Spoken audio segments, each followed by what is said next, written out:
In 2001, I visited Australia on a quest. A filmmaker and single parent, tired of feeling isolated and alone, keen to live a bit closer to nature, I was seeking the perfect eco-community for myself and my son to live in.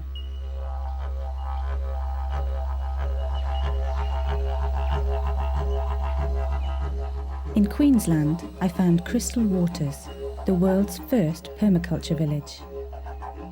I got out my camera, filmed the residents and their homes, and wanted to move in.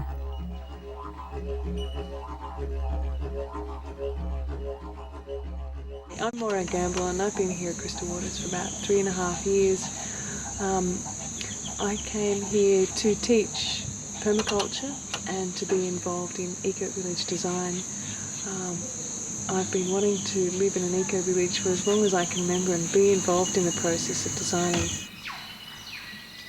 Permaculture, its definition, its application, its ability to be used in different parts of the world has grown as more and more graduates have come into the permaculture movement. And it's not like a fixed thing which says, it's not a dogma about how you must do your gardening techniques, that you must do a no-dig garden. It's about a way of looking at things to be able to observe, to understand the patterns in nature, to be able to observe and understand the patterns in our culture, and to try and merge those with principles of sustainability, principles of ecology.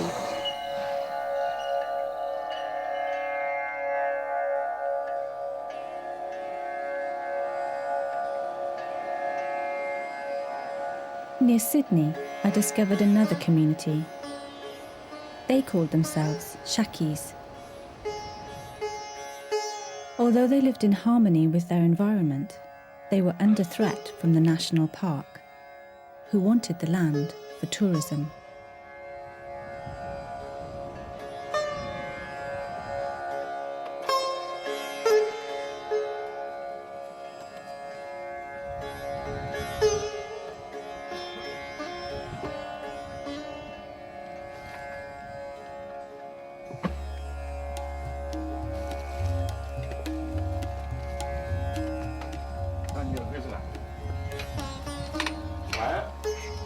Helen. Morning. Hello. How are you? I'm very well. How are you? Very well, thank you. You don't mind me filming you, do you? No, I don't know. Come up for breakfast, have you? Michael's got all kinds down at his place. He's put a lot of effort into equipping his place with solar power. He's got solar hot water, solar lighting, and solar energy for running your batteries for your television, isn't it?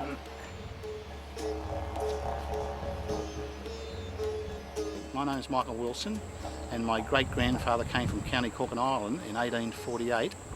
I got here at Little Geary about 43 years ago, and eventually got a shack 27 years ago. Sticky Pepper in the front. Hi, I'm Denise. Here we are. We call the hanging shack here. No, sugar shack. And how long have you been here? All my life. I was conceived there on the bed, and so was my daughter. So that's how long we've been here. Yeah. And how do you feel about the future of the shacks? Well, at the moment, the last year or so, the future looks a lot better than it has been. We look like we might have some tenure and be able to stay here. Whereas up 5 years ago, 10 years ago, they were just trying to get rid of us. This change in people at the top of the parks and change in attitude, looks like we might be able to stay, we hope.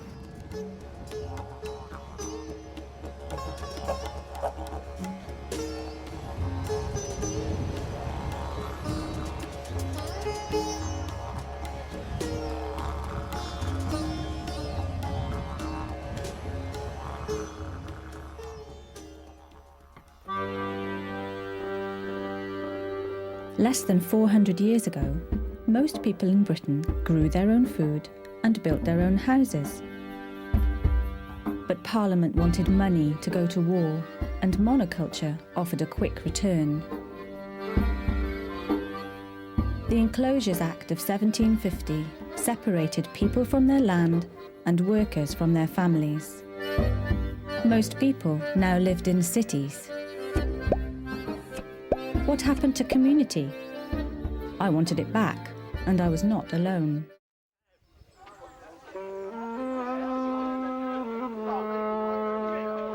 Back home, I had friends at Holts Field, a shallow community on the Gower Peninsula, just a few miles from where I grew up. The profit motivation that forced people off the land in the Middle Ages is still strong today. Holts Field has been threatened for years by development.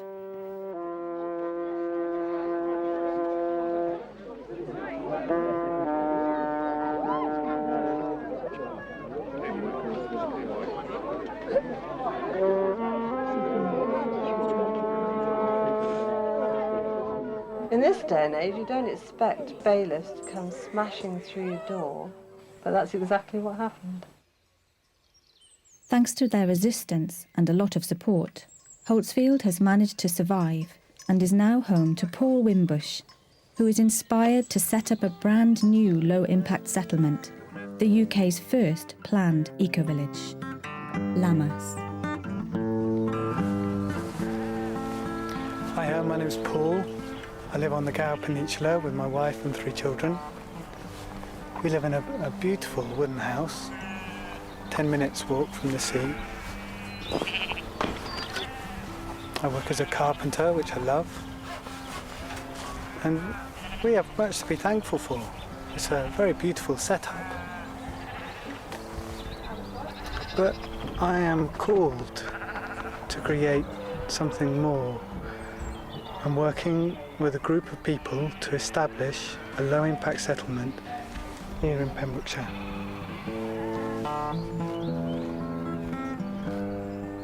So what is this thing called low impact? What does that mean? Well, I guess to me, low impact means to live truly sustainably so that your lifestyle can be maintained over generations. So that instead of using or consuming the Earth's resources, you're actually adding to the Earth's resources in terms of biodiversity and soil fertility and so on.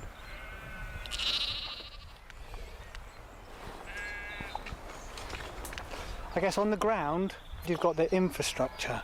We're building homes that work with the natural forces. Building homes that don't require fossil fuels to heat them. Building homes out of the materials that we find around us. Clay, earth, stone, timber, wool for insulation. There's so many resources just here now that we're planning to create 30 homes from this piece of land. So why Pembrokeshire? Pembrokeshire has a very strong grassroots movement which supports low-impact development. This has been recently spearheaded by Tony Wrench and his campaign to save his roundhouse at Brythnian Mawr. Just talking to people who had applied for planning permission in this area sounded like there was absolutely no chance of getting it through at all, like nil, zilch, a waste of £180, complete money down the drain. And what I wanted to do is live in a agricultural workers' cottage that I myself had designed that made sense. And if the authorities don't let me do this, well, I'll say, look, something is possible, an alternative is possible, here it is. If I'd have put it on paper, this is what I want to design, a wooden roundhouse, and it's going to look like this, they'd have just said, go away. As it is, they've got an image to work on now. The fact that you're all here, that you're urging us not to take this building down, I find that totally convincing, and I just want to say now, no, we won't take it down. Thank you for coming. I wanted to show that it was possible to build something for 2 people using natural materials without carpentry skills for less than £3,000. Tone's story has played a key role in persuading planners that changes need to be made. And they've created a new policy which paves the way for developments such as our Ecovillage to happen. We need to buy the land by next spring, which means that we need to get planning permission by this winter. On top of that, we want to work with the local community to find an approach that works for everyone.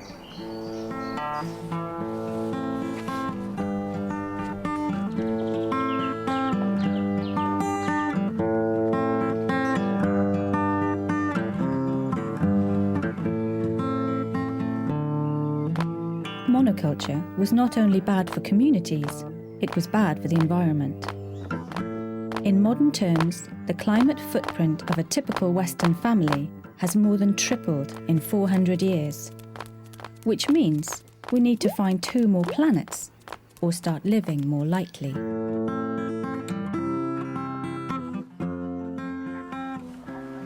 Well, this is the AGM camp.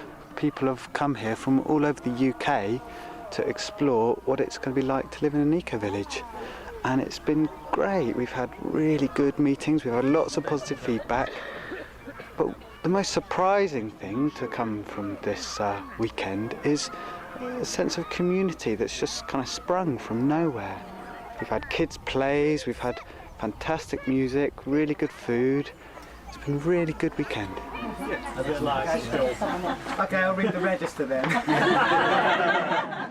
When I was 11, I got my brother to buy me John Seymour's book of self-sufficiency. When I was 11, that was like my Bible. But I've kind of, you know, I've just lived, I haven't lived that way.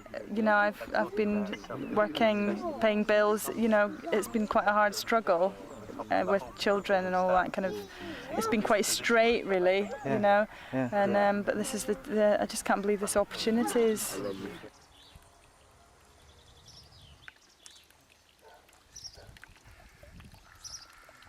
What sort of people are we going to have living there? What sort of houses are they going to be living in?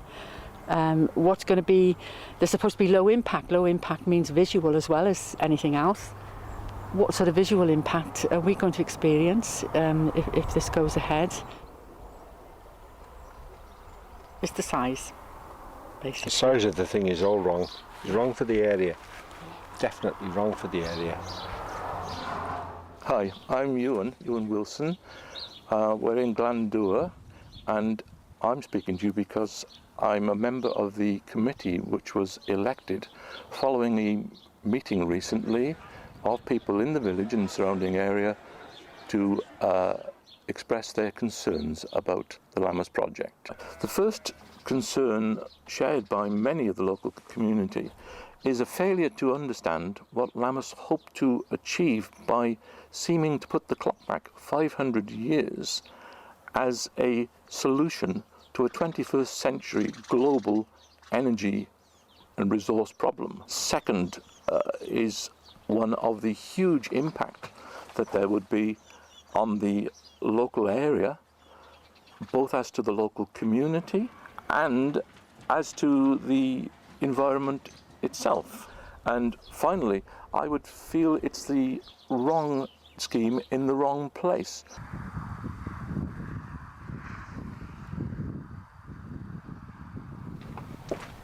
My name's Dean Braithwaite and I live at Rhyd-Derwen, which is a small farm just outside the village of Glandour in West Wales. I've been very interested in the Lammas project, which has been the talk of the village for some weeks now. I think it's really exciting. It will add to the diversity of people living around here and what people do. It's true to say that the village has been split over the proposal for the Eco-Village. I think the problem is that people have fixed views on what's going to happen, and they're not, some people anyway, are not prepared to listen.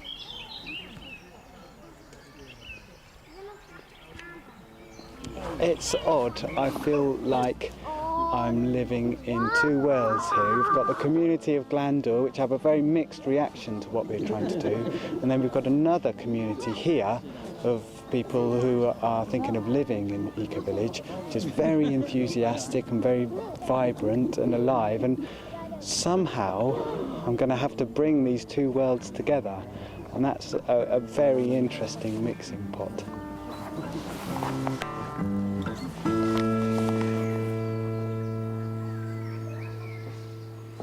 Lammas may be the first UK eco-village setting up with planning permission, but some people have been doing this for years. I've come here to Tinker's Bubble in Somerset to do some research. Tinker's Bubble is a low-impact project which has some things in common with what we are trying to do in Pembrokeshire. My name's Mary Durling and I live at Tinker's Bubble in South Somerset, and that's here. It's a 40-acre site. 2/3 of it are woodland, and also on the land there's orchards, mostly Bramley orchards now, and pasture and gardens. There's a spring on the land, and the spring flows down through the bit of broadleaf woodland that we have, which is very beautiful, and it comes out by the road, and there's a little waterfall there, and that's where the name Tinker's Bubble comes from, because it's where the gypsies used to bring their horses to water them, and the gypsy word for a spring or waterfall is a bubble sometimes, so that became Tinker's Bubble. We produce quite a few things here at the Bubble. Well, there's the timber, there's the apples, vegetables, Pete in particular, and now Dean as well. They grow vegetables, and we sell those at farmers markets or to a local vegetable wholesaler, and then they distribute them on. Dave makes chairs, very fine chairs, and sells those. There's the cows. With the milk from Millie, mostly we get through it ourselves, either as milk, yoghurt, cheese. Sometimes we make butter, but it's a bit of a palaver. We have milk now. Time for breakfast. I make medicinal herbal products and sell those, balms and salves and tinctures. I also am very into elderflowers and the whole elder tree, and I make elderflower cordial and elderflower champagne. When everybody first came here, the locals were extremely worried, and I think their fears were very understandable. When we were saying we want a low-impact farming settlement, they couldn't understand. Obviously they knew about farming, they didn't know what low-impact meant. In fact, I don't even know if the phrase had been coined then. And the idea of a group of people running it together, it was just unknown.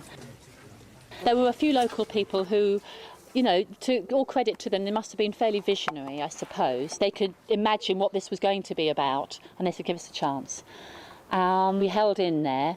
The numbers, went down to about, the 8 or so people at that stage that sort of really intended to stay here and work the land. So, and then time just proved what we were about. Time and a huge amount of hard work. And now, I think they're actually quite proud of us, in a way, actually. I think some of them think we're a bit nutty. That's okay. They're probably right. I think they quite like having us here, and we are now a real part of the local community. Energy shortage, fuel crisis, these are terms we're learning to live with. But does it have to be like that? Even in my conventional house, I could do my bit with energy-saving options.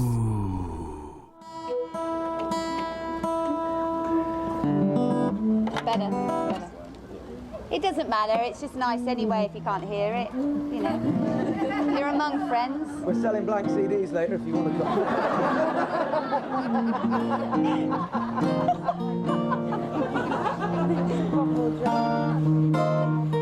Since you can't hear it, it doesn't matter what I play. Is that wrong? That's right. That's right. But I love it. Yeah. This is my body.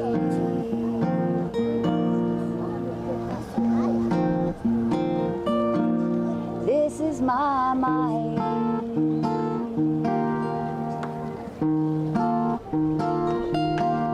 These are my feet. Here we are at the Big Green Gathering in Somerset. The Green Gathering is a festival powered by the wind and the sun. I'm here promoting Lammas and exploring renewable energy solutions for our homes. None of it is wrong. None of it is bad. We are born in innocence, and we're doing the best we can. I think there's a need for a community, actually quite a big community, rather perhaps even bigger than Lammas, that was entirely off-grid and that could show people that you can live quite successfully powering yourself from renewable energy. The best answer to the pro-nuclear people is to just go ahead and do it and live off-grid from renewable energy. I mean, anybody who's done it knows that you just consume far less electricity and power than you otherwise would, simply because it's not all there at the flick of a switch.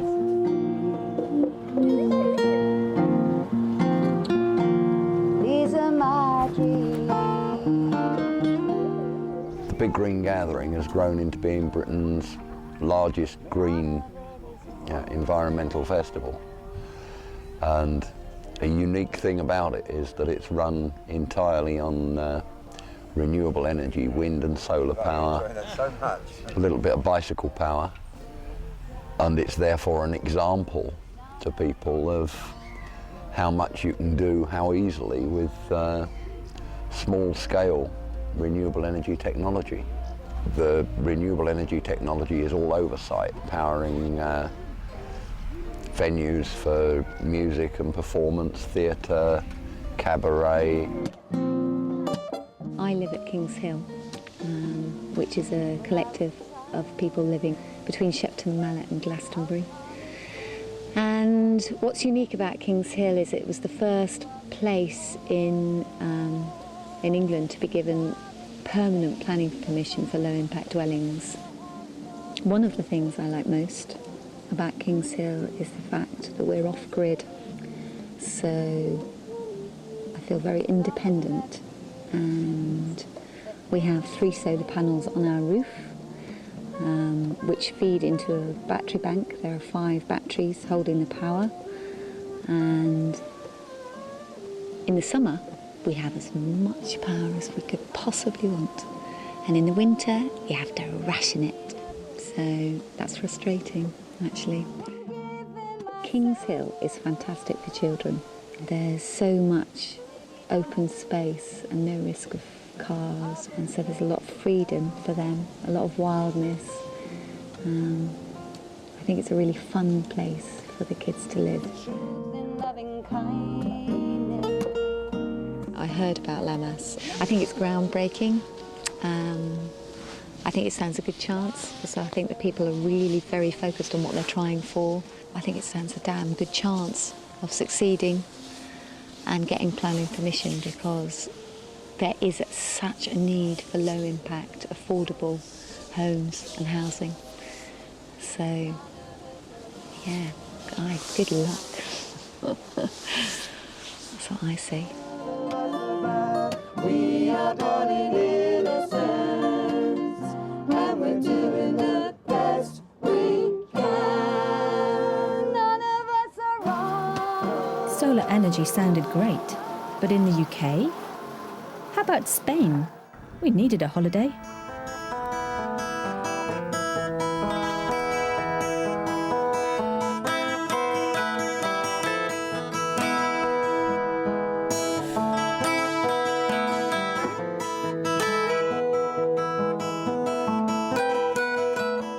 Just south of Granada is Sunseed, a community offering energy solutions through what they call appropriate technology.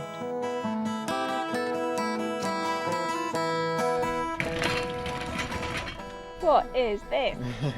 This is a parabolic dish. It's used to concentrate the rays of the sun onto a central point, rather like a satellite dish will concentrate parallel rays and focus them on one point. And so our pot here is on the focal point, and if we imagine this is a sphere, it would be the centre of the sphere, so this is part of a sphere. It's incredibly powerful. It can boil a litre of water in 10 minutes. It's made from scrap materials that we found around here, and it's a great demonstrator of how powerful the sun is. At Sunseed, they didn't waste a thing. Everything in the village is recycled, and as gardens person, it's my responsibility to make sure all the nutrients in the community are recycled, which means I have to take care of the toilet. But here we have a traditional North Vietnamese compost toilet, which basically means that we separate the urine and the feces to try to keep it aerobic decomposition. I am of the mind that it's best to take out the compost after about 6 months to a year and then bring it out into the open air and compost it further to kill off any pathogens or anything else that might be in it. And then I'd be very careful about where I put it. I wouldn't put it with root crops, for instance. I would, preferably if it wasn't needed in the gardens, I'd put it around fruit trees. If not, I would put it on plants that grew quite tall and where there would be no connection between the compost and the leaves. Human manure, I think, is a very valuable resource that we waste too much of. Fascinating. I was learning how eco-villages were about living with the cycles of nature and sharing resources. We seem to have lost that in our world of cars, supermarkets and television.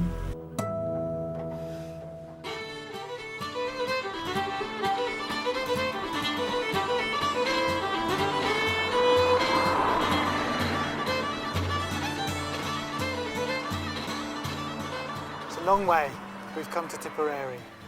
We're looking at a project similar to ours in Ireland. The village recently got planning permission for their Ecovillage project. I'm the business manager of this Ecovillage development here at Cloughjordan in North Tipperary in Ireland. This is a stage whereby we're trying to turn out the greenfield area out there into a serviced site, 132 service site development.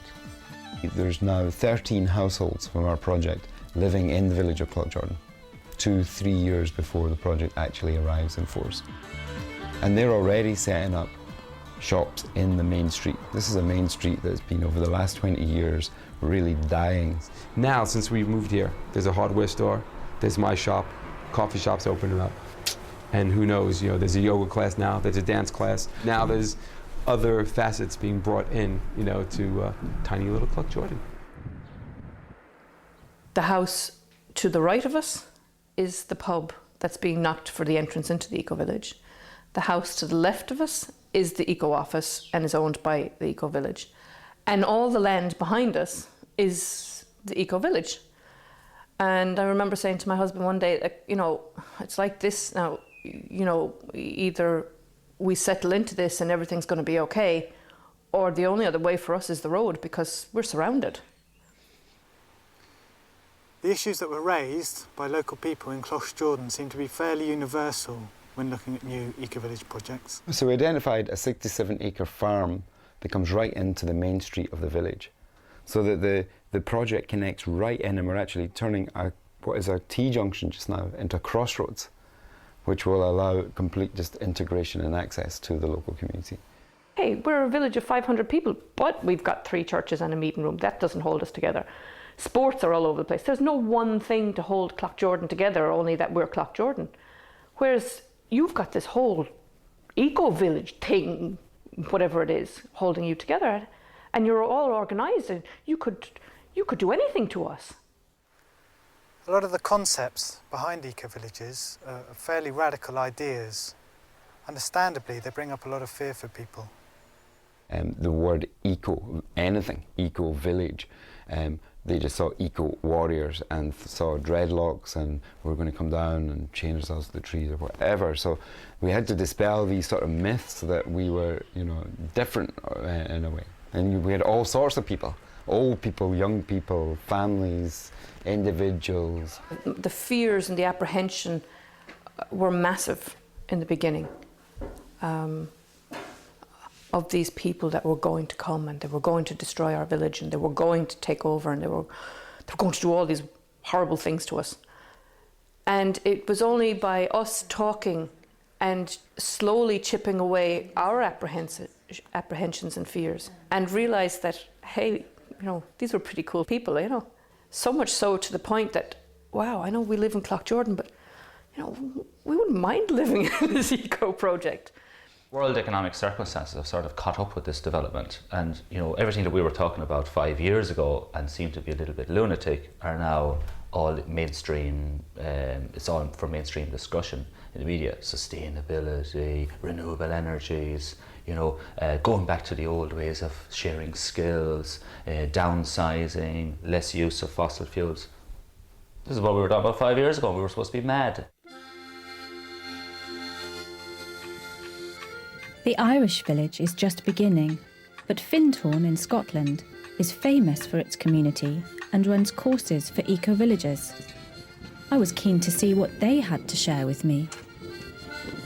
I like a lot of the things round about here, but it has to be said that it's not everything isn't perfect. And that also has to, I think you have to recognise that as well, because there's quite a lot of people that might wander around thinking that everything's all perfect and rosy, but it's just like anywhere else. It has its little, but it's just how you deal with that. We started here exactly where we are, with that caravan there. And from there, we didn't own the land. Because we didn't own the land for many, many years, we just could have caravans. So experiments like Findhorn and Lammas, they are very important because they are laboratories at the same time they can provide a refuge. Originally, I came to improve my English, to live in Scotland, because I love this country and hiking in here, and to live in an international community. And I've worked as a gardener for many years here now, so I've grown totally attached to the land, and just it gives me deep joy. And there's so many things in place here of how we are with one another, sitting in a circle, making decisions together, that I feel very touched.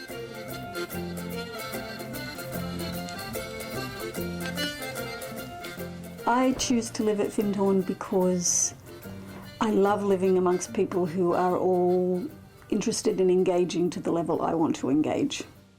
Daily life, for that reason, is very intense, quite challenging at times, but I want to live that way.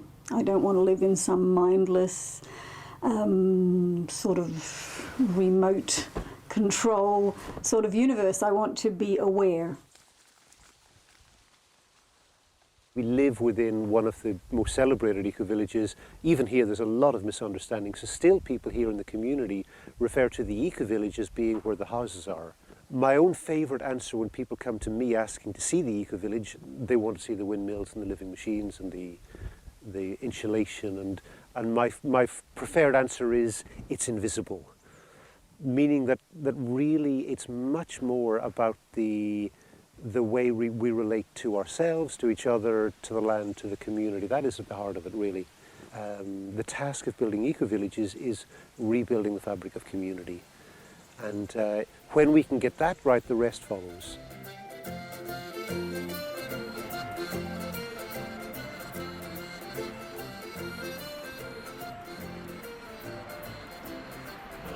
What we're doing here is the first day of the Lammas Low Impact Building course. The purpose of this is to empower people, I would say, who may feel that they really want to live a low impact lifestyle but have never really considered themselves able, for one reason or another, to build their own house. And so it obviously can't teach all the skills of building your own house in 4 days, but you can get people over that first ledge of thinking, well, I could, if I, this is what I need to study, and I could do this, and I could maybe organise to do with other people to do it. Incorporate it in the house.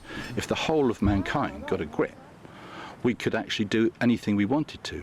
There's people living in roundhouses all over Africa, today, and Asia. It's not that different. It's only different if you look at our culture, which insists on boxes. So like you wake up in your box bedroom, you go downstairs to your kitchen, you listen to the news coming from a box, you get into a box and drive it to work, you go up in a box, which is called a lift, you walk along the corridor, you've got a bit of a break there from a box, except it's a box cross-section. You walk into your office and then you turn on the computer and that's a box. Then you come home at night in the box, or train, which is a box, and then you turn on the box. People don't realise how it affects your thinking and way of being, and it's actually quite recent. And so it's worth at least experimenting, not living and not working and not watching boxes too much, because we haven't evolved that way. We've evolved with more natural shapes. And so when you do live in a natural shape, you find that just simple things are more enjoyable, I think.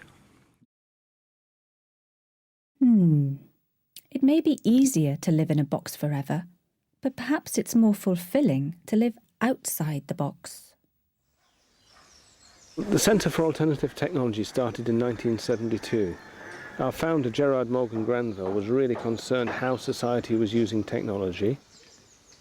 So Gerard wanted to found a living community that would live with the emerging alternative technologies to find out which ones really worked. We're looking at the biggest transformation of society we've seen since the Second World War. We have to prepare for that. We have to understand the technologies and have the numbers to make sure we have to make the right decisions when the crunch time comes.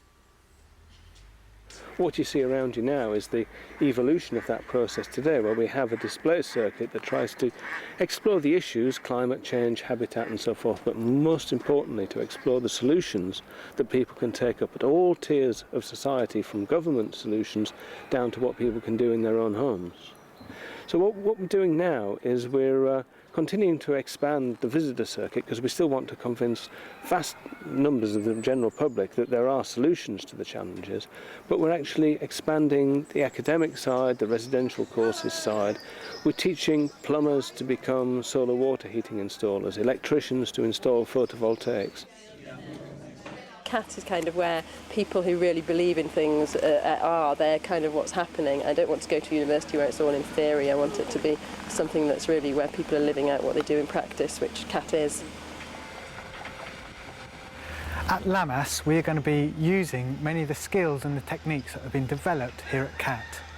CAT is continuing to lead the way in educating for sustainable architecture and sustainable technologies. Nobody can keep up with the rising prices of property, but we think that affordable housing should also be ecological housing, and ecological housing shouldn't be the preserve of the middle classes, and the two are compatible. So what we're looking to do is develop a vision for how we can prove that affordable housing is ecological housing. So what have I learned? I've learned that I want to live close to nature, in a community, with a house that makes a low impact on the earth. After all my searching, my journey brings me back full circle to just a few miles from where I grew up. Finally, my heart leads me back to Holts Field.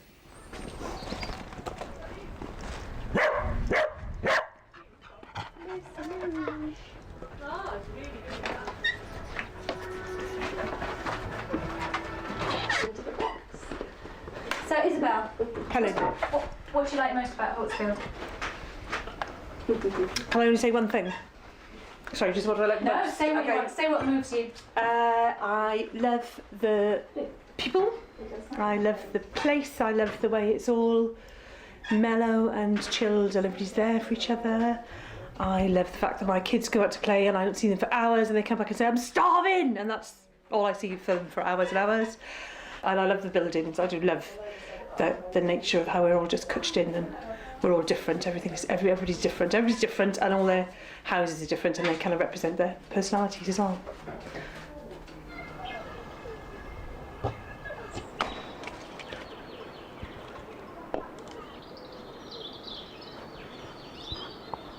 There's a million reasons why I like living in Holts Field. I love the way of life. I love the people. I love chopping wood. I love the way the kids can play out the front. We live in beautiful surroundings. And yeah.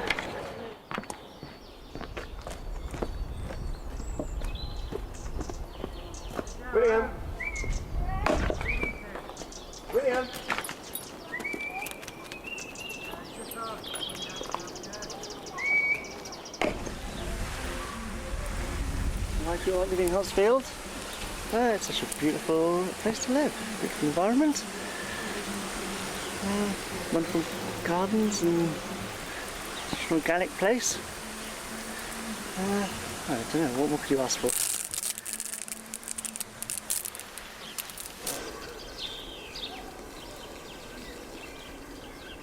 Amazing. It's probably one of the best places on earth I can imagine bringing kids up. Just the freedom they have down here and the close community and everyone looking out for each other, and they're safe. They can, you know, they have people watching over them all the time everywhere they go. They, you know, it's fantastic. I think it must have been about 11 or 12 years ago. And you came and you asked me about the situation then. And I remember becoming very emotional. What's happening here in Holts Field isn't about physical structure, it's about connections and how the roots, I said something like how the roots, we're all so rooted to the earth here, and those roots don't just go down but they go out sideways, and we're connected with each other's roots as well, so that you just can't rip somebody up, an individual up, without ripping the whole community apart.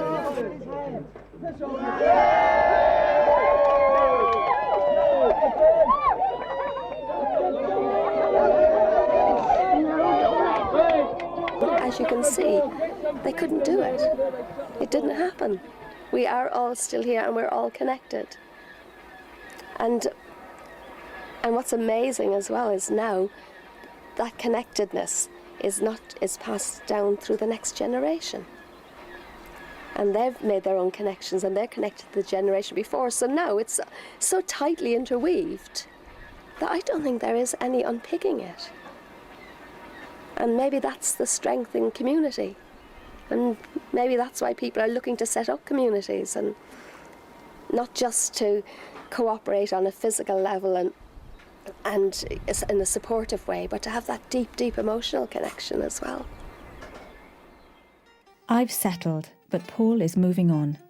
The first Lammas pioneers are set to move onto the land. Good luck. The new low-impact policy from Pembrokeshire is, on the one hand, forward-thinking and totally enlightened, and on the other hand, it sets a very clear set of rules and conditions. To get planning permission, Lammas needs to demonstrate that 1, it will benefit society, 2, that the project is off-grid, 3, that the project will remain low impact into the future, 4, that the land and project will be owned and run by the people, and 5, that the people are working the land and meeting at least 3/4 of their needs directly from the land. So what you're going to see are lifestyles which are intimately connected to and woven into the very landscape. You're going to see people who are building a new way of life for themselves. Hi, I'm Simon. I'm standing in the west field of our rather exciting plot, which has got these fantastic views over behind me and this super south-facing slope, which we're going to make the most of with our buildings. We're going to dig them right into the hillside so that you can hardly see them, with just the grass of the hillside coming up into the turf roofs over the top. They're going to be quite hobbity, with just some windows on the south side, letting in a whole load of sunlight, which we're going to make the most use of by storing that heat in big earth floors and walls, and by doing that we're aiming for a house which is completely passively solar heated, so we should hopefully obtain all our heating from the sun without even any need to put the fire on to keep it warm. Our livelihoods are going to come in 2 ways. Jasmine, my wife, is going to be making mini container gardens, which will be little starter packs with seedling plants and some comfrey liquid fertiliser which will grow on the plot. And they'll be to get people started in food growing, maybe people who've never grown any of their own food at home.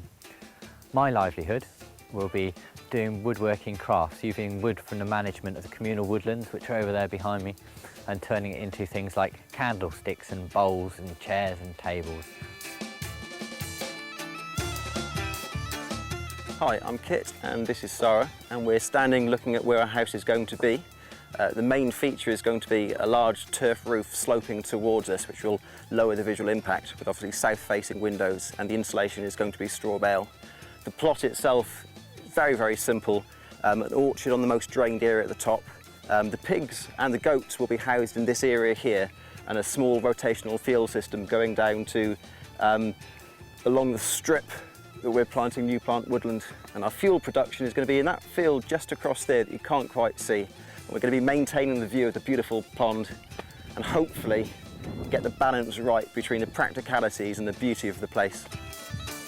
So my name's Larch and I'm standing in front of what will be the Eco Terrace. I'm going to be living in this Eco Terrace with three other families, 3 other households, and for me the beauty of this Eco Terrace is a really exciting project. It's going to be very low impact, made of timber frame, straw and cob or clom, and so very energy efficient, but also I'm going to be living closely with other like-minded people. We'll be able to share childcare.